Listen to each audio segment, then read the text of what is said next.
बिस्मिल्लाहिर्रहमानिर्रहीम। अस्सलाम वालेकुम। मेरा नाम सैयद मोहम्मद अली शाह और आप यूट्यूब चैनल देख रहे हैं Ali maths academy. 10th class के लास्ट लेक्चर में हमने क्वाड्रेटिक फार्मूला ड्राइव करना सीखा था और उसके बाद एक्सरसाइज 1.2 के फर्स्ट 2 पार्ट सॉल्व कर लिए थे। आज हम पार्ट नंबर 3 से आगाज़ करेंगे। पार्ट नंबर 3 में जो इक्वेशन गिवन है इसमें सबसे पहले एक्स स्क्वायर वाली टर्म है, उसके बाद एक्स वाली और कांस्टेंट इक्वल के राइट पे है, तो इसको हम लेफ्ट पे ले आएंगे तो ये स्टैंडर्ड फॉर्म में आ जाएगी। Square root 3 x square plus x minus 4 square root 3 is equal to 0। अब यहाँ पे देखें a की वैल्यू स्क्वायर रूट 3 है, b की वैल्यू 1 है और c की वैल्यू माइनस 4 स्क्वायर रूट 3 है। तो हम फार्मूला लिखते हैं और उसमें वैल्यूज़ लगाते हैं। Minus b plus or minus b square minus 4ac whole divided by 2a। तो सबसे पहले x is equal to b की जगह उसकी वैल्यू लगाएंगे, माइनस b की वैल्यू है 1 प्लस माइनस बी स्क्वायर की जगह 1 का स्क्वायर, उसके बाद माइनस 4a स्क्वायर रूट 3 और c minus 4 square root 3 whole divided by 2 into a square root 3। अब हम ब्रैकेट्स को ओपन कर देंगे। माइनस 1 प्लस आर माइनस 1 का स्क्वायर तो 1 होता है, माइनस और माइनस प्लस हो गया, उसके बाद 4 4 16, ये दो टर्म्स हैं जो स्क्वायर रूट से बाहर हैं, और square root 3 multiply square root 3 ये बन जाएगा 3, क्योंकि स्क्वायर रूट 3 का स्क्वायर बनेगा और स्क्वायर स्क्वायर रूट से कैंसिल हो जाता है, तो ये 3 आ गया। Whole divided by 2 square root 3, इसको हम इसी तरह लिख देंगे। x is equal to minus 1 plus or minus 1 plus 16 3 is the 48 whole divided by 2 square root 3। Further simplify करेंगे। x is equal to minus 1 plus or minus square root 49 over 2 square root 3। अब हम 49 का square root लेंगे। x is equal to minus 1 plus or minus 7 over 2 square root 3। अब हम इनको plus को अलग लिख लेंगे, माइनस को अलग लिखेंगे। x is equal to minus 1 plus 7 over 2 square root 3, और एक दफ़ा हम लिखेंगे x is equal to minus 1 minus 7 over 2 square root 3। तो ये बन गया 6 ओवर 2 स्क्वायर रूट 3, और यहाँ से बन गया minus 8 over 2 square root 3। So x is equal to 2 की इससे कटिंग कर दी, 3 ओवर स्क्वायर रूट 3, और यहाँ से x इज इक्वल टू 2 की इससे कटिंग कर दी, माइनस 4 ओवर स्क्वायर रूट 3। अब ये दोनों ऊपर नीचे 3 3 आ रहे हैं, तो इसको हम रैशनलाइज कर देंगे। 3 over square root 3 multiply square root 3 over square root 3। ये इसको रैशनलाइज करना कहते हैं, 9th क्लास में आप कर चुके हैं। x इज इक्वल टू ऊपर हमारे पास बन गया 3 स्क्वायर रूट 3 और नीचे स्क्वायर रूट 3 का स्क्वायर बना, और वो स्क्वायर स्क्वायर रूट से कैंसिल हो गया, तो सिर्फ 3 आ गए, ये दोनों कैंसिल हो गए। x is equal to square root 3। तो अब हम इसका सोल्यूशन सेट लिखेंगे,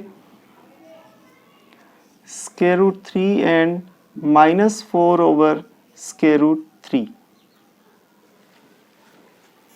क्वेश्चन नंबर 1 का पार्ट नंबर 4, इसमें ये इक्वेशन गिवन है। सबसे पहले 3x को लेफ्ट पे ले आए, माइनस हो गया तो ये स्टैंडर्ड फॉर्म में आ गई। फिर हमने क्वाड्रेटिक फार्मूला लिखा, इसमें a की, b की और c की तीनों की वैल्यूज पुट कर दी। b की जगह माइनस 3 आया और a की जगह 4 और c की जगह माइनस 14। तो इसको हमने सिंप्लीफाई किया तो ये हमारे पास फाइनल टर्म आ गई। अब इसमें से कुछ भी कॉमन नहीं लिया जा सकता, ना कोई कटिंग हो रही है, तो इसलिए इसी को हमने सोल्यूशन सेट में लिख दिया। पार्ट नंबर 5 में जो इक्वेशन गिवन है इसमें माइनस 7x को लेफ्ट पे लिख लिया, माइनस 3 को राइट पे लिख लिया, और क्योंकि इक्वल की एक ही साइड पे हम जगह चेंज कर रहे हैं इसलिए इनके साइंस वही रहेंगे। उसके बाद हमने फार्मूला लिखा और इसमें वैल्यूज लगा दी। b की वैल्यू माइनस 7 है, a की वैल्यू 6 है और c की वैल्यू माइनस 3 है। तो इसको हमने सिंप्लीफाई किया तो ये हमारे पास 7 प्लस 11 अलग लिख दिया, 7 माइनस 11 अलग लिखा, तो ये बन गया 18 ओवर 12, कटिंग की 3 ओवर 2, एक आंसर आ गया। 7 माइनस 11 माइनस 4 बना और 4 की फिर 12 से कटिंग की तो -1/3 आ गया। तो 3/2 और -1/3 इन दोनों को सोल्यूशन सेट में लिख देंगे तो ये आंसर आ गया। पार्ट नंबर 6 में जो इक्वेशन गिवन है ये ऑलरेडी स्टैंडर्ड फॉर्म में है, तो डायरेक्टली हमने फार्मूला लिखा, ए बी सी तीनों की वैल्यूज लगाई, इसको सिंप्लीफाई किया तो हमारे पास ये आ गया -8 प्लस और -√40। अब 40 को हम लिख सकते हैं 4 × 10। 10 तो स्क्वायर रूट के अंदर रहा और 4 का जब स्क्वायर रूट लिया तो बाहर आके ये 2 बन गया।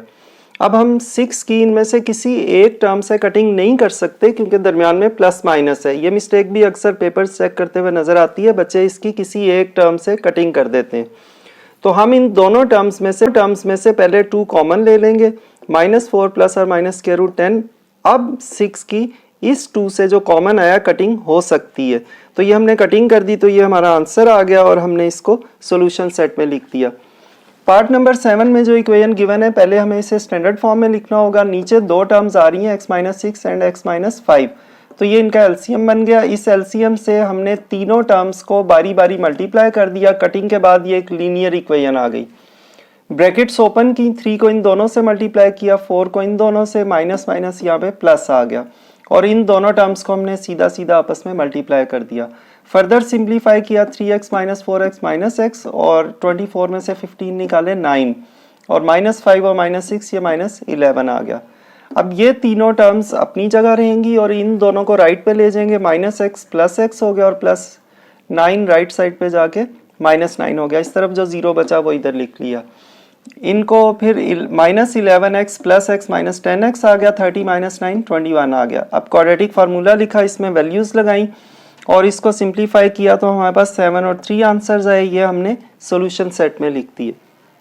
पार्ट नंबर 8 में जो इक्वेशन गिवन है सबसे पहले हमने इसके होल्स खत्म किए, 3 2 6 + 1 7/3। उसके बाद 3 × 2x ये बन जाएगा 6x, 6x × x - 1 ये एलसीएम आया। तो इस एलसीएम से हमने तीनों टर्म्स को बारी बारी मल्टीप्लाई कर दिया। कटिंग के बाद ये लीनियर इक्वेशन आ गई। सबसे पहले 6x को दोनों से मल्टीप्लाई किया, फिर -3 इसी तरह लिखा और इन दोनों टर्म्स को मल्टीप्लाई किया। 14x को इन दोनों से मल्टीप्लाई कर दिया। फर्दर हम इसको सिंप्लीफाई करेंगे, फर्स्ट 2 टर्म्स इसी तरह और इनको हमने अरेंज कर लिया और ये भी इसी तरह। उसके बाद ये टर्म्स ऐसे ही आई और अब -3 को इन तीनों टर्म्स से मल्टीप्लाई कर दिया, इनके साइन चेंज हो गए और सारी टर्म्स को 3 से मल्टीप्लाई कर दिया। उसके बाद लेफ्ट साइड वाली जो टर्म्स हैं same terms, 6x² + 3x² 9x² बन गया, +12x - 15x - 3x और 12 इसी तरह।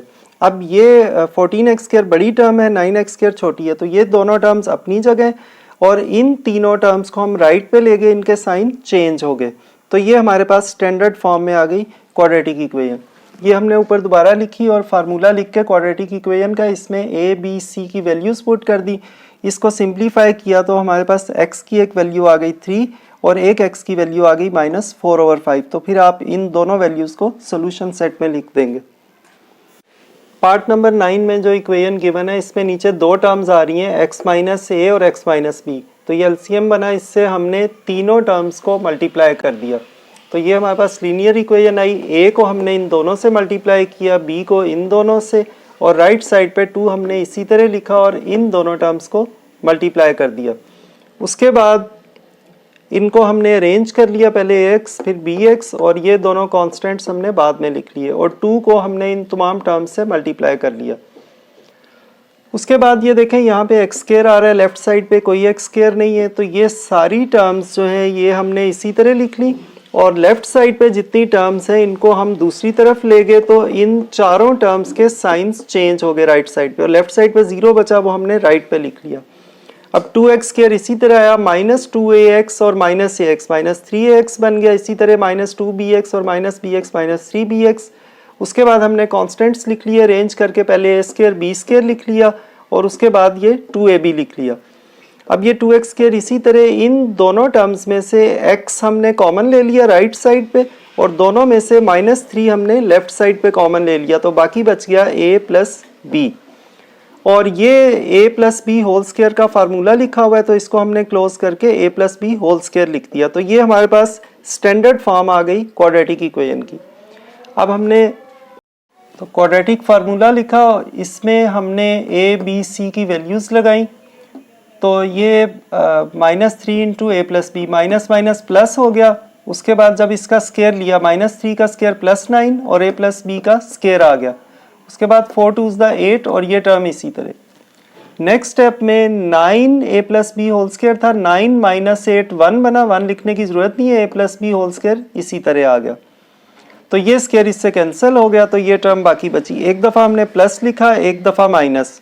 अब 3 + 1, क्योंकि दोनों टर्म्स ब्रैकेट्स वाली सेम है, तो 3 + 1 4 बन गया। ये दोनों कैंसिल हो गए, a प्लस बी एक आंसर आ गया। और 3 - 1 2 बना, a प्लस बी दोनों में से कॉमन आ गया। उसी तरह 2 की 4 से कटिंग की तो a प्लस बी ओवर 2। अब चाहें तो इसको साइड पे 1/2 लिख के a प्लस बी भी लिख सकते हैं। तो ये दोनों वैल्यूज हम सोल्यूशन सेट में लिख देंगे। क्वेश्चन नंबर 1 का लास्ट पार्ट, इसमें ये इक्वेशन गिवन है। सबसे पहले देखें, एक्स स्क्वायर वाली टर्म माइनस है, तो इसको हम राइट पे ले गए, प्लस हो गई। ये जो एक्स वाली टर्म है ये प्लस थी, इसको भी राइट पे ले गए, ये माइनस हो गई। और ये जो कांस्टेंट टर्म है ये माइनस साइन के साथ ही राइट पे जाके प्लस हो गई। फिर हमने फार्मूला लिखा और इसमें ए बी सी की वैल्यूज लगा दी। सबसे पहले ये माइनस माइनस प्लस हो गया, यहाँ पे माइनस का स्क्वायर लें तो प्लस हो जाता है। 2l + m पे a plus b whole square का फार्मूला लगा दिया और -4l को l से मल्टीप्लाई कर दिया, फिर -4l को m से भी मल्टीप्लाई कर दिया। तो +4l² -4l² कैंसिल, ये भी दोनों टर्म्स कैंसिल हो गई, सिर्फ m² रह गया। तो ये m² स्क्वायर रूट से कैंसिल हो गया। तो हमारे पास x की वैल्यू आ गई 2l + m ± m/2l। तो एक दफ़ा हमने +m लिखा, एक दफ़ा -m लिखा। तो ये बन गया 2l m + m 2m, दोनों में से 2 कॉमन लिया तो ये नीचे वाले 2 से कैंसिल हो गया। तो ये हमारी x की एक वैल्यू आ गई। राइट साइड पे +m और -m कैंसिल हो गए, 2l/2l दोनों कैंसिल हुए तो 1 आ गया। उसके बाद हम इसका सोल्यूशन सेट लिख देंगे, l + m/l एंड 1। और ये मैं आपको बता चुका हूँ कि सेट्स में आप कोई चीज़ लेफ्ट पे लिखें, राइट पे देयर इज़ नो डिफरेंस। तो स्टूडेंट्स, इस तरह आज हमने एक्सरसाइज 1.2 कंप्लीट कर ली है, जिसके सारे पार्ट्स हमने सॉल्व किए हैं क्वाड्रेटिक फार्मूला से। अल्लाह ताला मुझे और आप सब लोगों को उस इम्तिहान में अच्छे नंबरों से कामयाब करे जिसके लिए हमें इस दुनिया में भेजा गया है। अपना और अपने इर्द गिर्द लोगों का बहुत ख्याल रखिएगा। अल्लाह हाफिज़।